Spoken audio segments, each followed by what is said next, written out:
autant leur place dans les bibliothèques finalement que la littérature de fiction.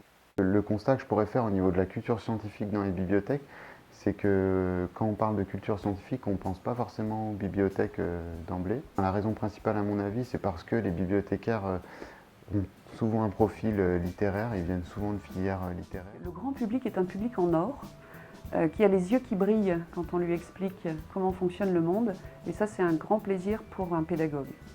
Vulcania permet à chaque visiteur d'accéder à la culture scientifique et d'accroître ses savoirs pour fonder des choix citoyens.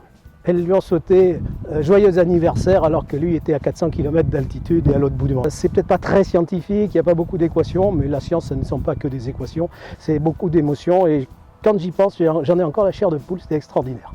C'est vrai qu'à chaque fois, on s'est rendu compte que ce qui permettait de faire le lien entre les différents pays, c'était le projet qui était présenté. C'était cette fameuse culture scientifique qui, au final, est commune à beaucoup de pays. Le fil conducteur est à chaque fois le même, c'est-à-dire des jeunes, puisque c'était des jeunes, qui ont eu envie de participer à un projet, qui ont eu envie de le présenter, de le montrer à d'autres.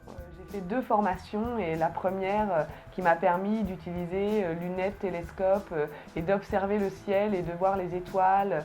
Voilà, c'était vraiment incroyable, ça m'a marqué, il n'y a rien de mieux.